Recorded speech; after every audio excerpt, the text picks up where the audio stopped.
आइए आज श्रावण की सोमवार परम पावन पुनीत अवसर पर सोमनाथ ज्योतिर्लिंग की कथा श्रवण करते हैं। एक बार बोलिए शिव शंकर भगवान की।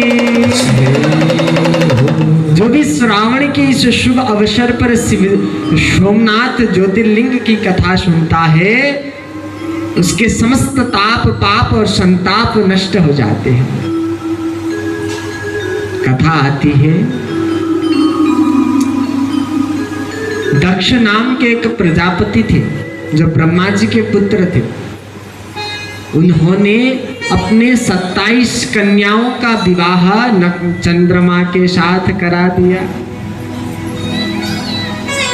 और चंद्रमा क्या करते थे, बाकी पत्नियों का उतना ख्याल नहीं करते थे, बस रोहिणी को ही ज्यादा प्रेम करते थे।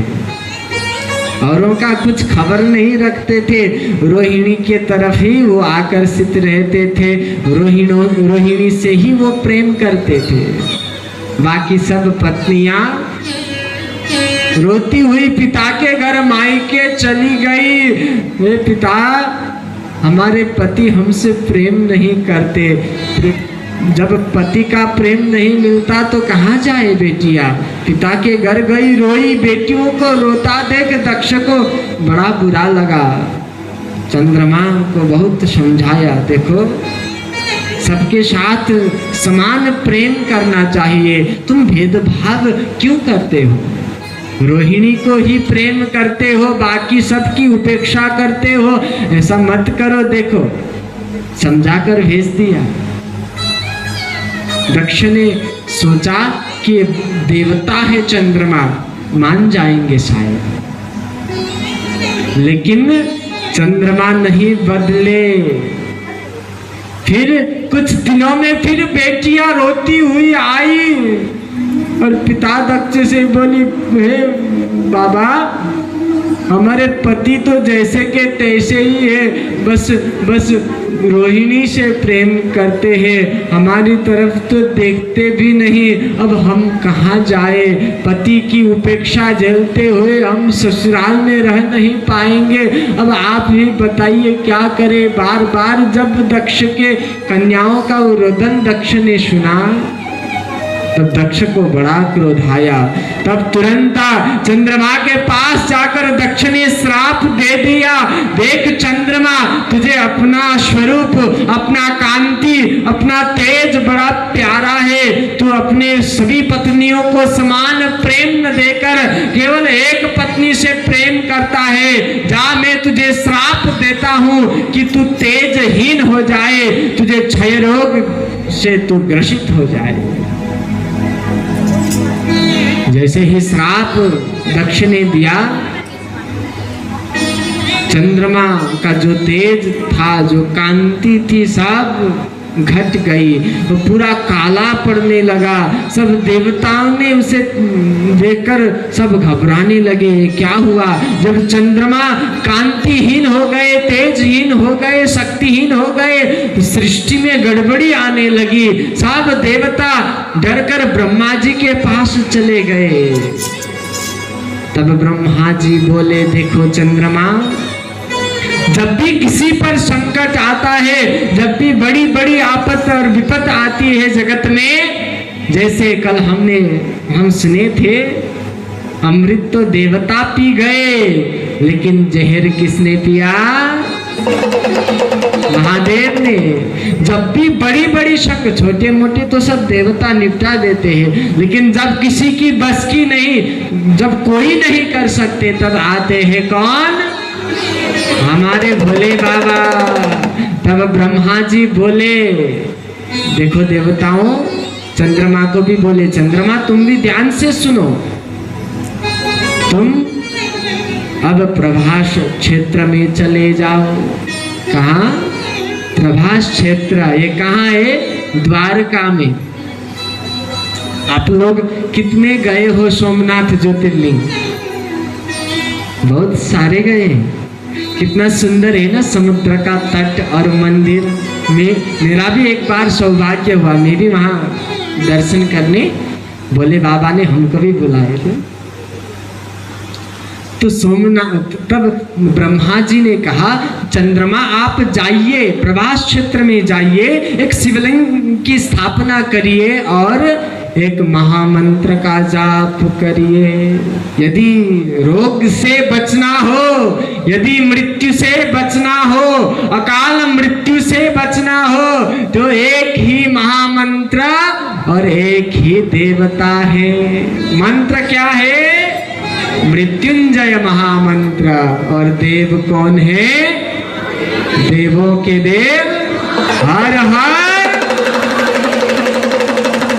तब तो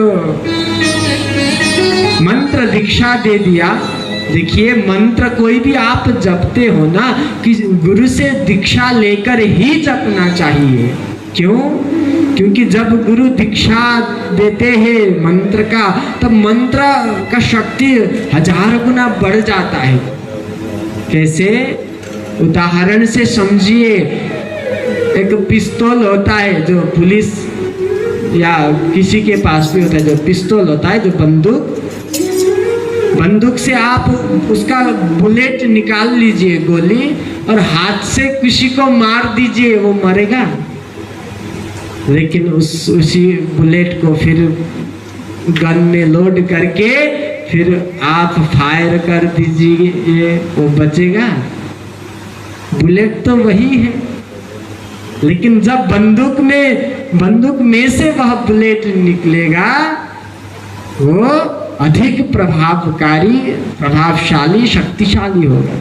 इसी तरह मंत्र वही है, अपने आप मन माने हम जपेंगे, फल तो होगा, फल मिलेगा जरूर, लेकिन बहुत कम। यदि सच्चे गुरु से यदि हम उस मंत्र का दीक्षा लेते हैं, गुरुजी ने कितना जपा होगा, वो मंत्र जपते जपते जपते वो मंत्र एक्टिवेट हो गया होगा। गुरुजी को भी गुरुजी के गुरुजी ने दिया, गुरुजी को भी गुरुजी को, ऐसे परंपरा से वह मंत्र पूरा जागृत होके आप तक पहुंचेगा और वह मंत्र बहुत जल्दी असर करने, काम करने लगेगी। आज ब्रह्मा जी दीक्षा देते हैं चंद्रमा को, ओम त्रयंबकम जजामहे सुगंधिम पुष्टिवर्धनम उर्वारुकमिव बंधनान मृत्योर्मुक्षीयमामृतात्। सुंदर मंत्र। चंद्रमा मंत्र को पाकर चले गए प्रभास क्षेत्र में और शिवलिंग की स्थापना की और बड़े प्रेम भाव से पूजन कर इस मंत्र का जाप करने लगे। मंत्र जाप करते हैं, मन ही मन पुकारते हैं, हे शिव शंकर, हे महादेव। अब मुझे बचाने वाला कोई भी नहीं, यह क्षय रोग मुझे ग्रस्त रहा है, मैं अंदर से मर रहा हूँ। कहाँ का तेज कांति संपन्न था मैं, अब देखिए क्या हाल हो गया। अब मुझे बचाने वाला कोई नहीं है, अब तो मैं तेरे दर पे आया हूँ। जो भी तेरे दर पे आता है कोई खाली हाथ नहीं जाता। हे महादेव, इस कष्ट से, इस आपत्ति से मुझे उबार लीजिए, मैं आपका दास हूँ। पुकारने लगा। आइए हम सब, आप सब इसी भाव से, हम भी चंद्रमा की तरह अनेक कष्टों से घिरे हैं, हमारे भी अनेक विपत्ति है, हमारे शरीरों पर भी अनेक रोग व्याध बैठे हैं जो हमें दिन दिन मार रहे हैं। हम भी प्रार्थना करें, हे भोलेनाथ, हे सोमनाथ, हे नीलकंठेश्वर, हम आपके शरण में आए हैं। समस्त रोगों को, समस्त कष्टों को आप हरण कर लीजिए। महामृत्युंजय का जाप करते हुए अनेक वर्ष तक उन्होंने आराधना की, साधना की, तपस्या की। फलस्वरूप हमारे भूत भावन भोलेनाथ प्रसन्न हो गए और अपने गणों के साथ चंद्रमा को दर्शन देने के लिए प्रभास क्षेत्र के उस परम पावन पुण्य भूमि में माता गिरिजा के साथ ही सब अपने गणों को लिए हुए वहां प्रकट हो गए। बोल सोमनाथ भगवान भगवान की। जब चंद्रमा ने देखा कि भूत भावन भोलेनाथ अपने गणों के साथ प्रकट हो गए, साष्टांग दंडवत किया, बार बार हाथ जोड़ आंखों से अश्रुपात हुआ, चंद्रमा को उठाते हैं भोलेनाथ और कहते हैं, हे चंद्रदेव, आपने मेरी आराधना क्यों किया, क्या चाहते हैं? चंद्रमा कहते हैं, हे प्रभु, आप तो घट घट वासी है, आप तो अंतर्यामी हो, आप तो सभी भक्तों के हृदय में वास करते हो, आप तो सब जानते हैं, मैं क्या कहूँ। फिर भी देखिए, मैं क्षय रोग से ग्रस्त हो गया, कहाँ में मेरा दिव्य तेज था, कहाँ में ऐसा निस्तेज बन गया। आप अब कृपा करिए, जैसा मैं था अब मुझे वैसा ही कर दीजिए। तब तो भोलेनाथ कहने लगे, देखो चंद्रमा, दक्ष बड़े तपस्वी है, ब्रह्मा जी के पुत्र हैं, जो उन्होंने बोल दिया वही होगा। श्राप तो कभी व्यर्थ नहीं जाएगी, लेकिन उपासना भी कभी व्यर्थ नहीं जाएगी। इसीलिए मैं आशीर्वाद देता हूँ, आपकी तेज शुक्ल पक्ष में बढ़ेगी और कृष्ण पक्ष में कम होगी। आप पूर्णिमा माँ को पूर्ण कला से सुसज्जित और सुप्रतिष्ठित होंगे और अमावस्या में आपका कला क्षीण होगा। वरदान पाकर चंद्रमा खुश हो गए, तभी भोलेनाथ को प्रणाम किया। अब अपने गणों को साथ में लिए भोलेनाथ जैसे ही जाने वाले थे, चंद्रदेव दौड़कर चंद्रदेव ने भोलेनाथ के चरणों को पकड़ा और बोले, हे भोलेनाथ, आप यहाँ से मत जाइए। क्यों चंद्रदेव?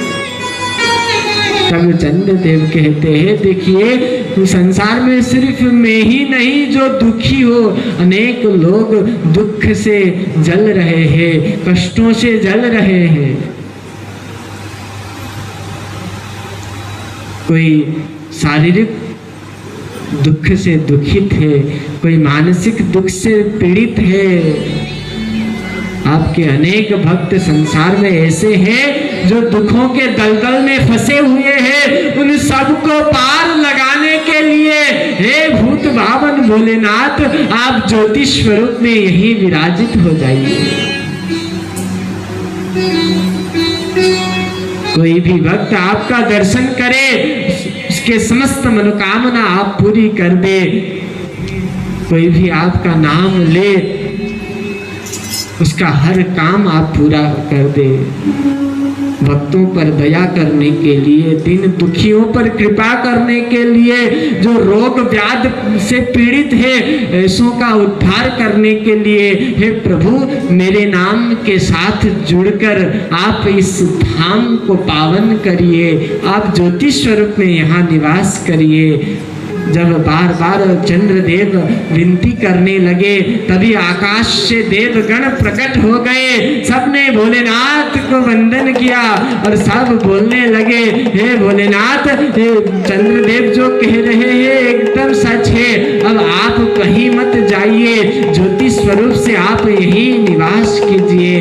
तब तो सारे देवों की प्रार्थना सुन भोलेनाथ माता पार्वती सहित सोमनाथ के परम पावन क्षेत्र में ज्योतिर्लिंग के रूप में विराजमान हो गए। बोल सोमनाथ भगवान की जय हो। सोम कहा जाता है चंद्रमा को, और चंद्रमा के नाथ कौन? हमारे प्यारे प्यारे भोलेनाथ।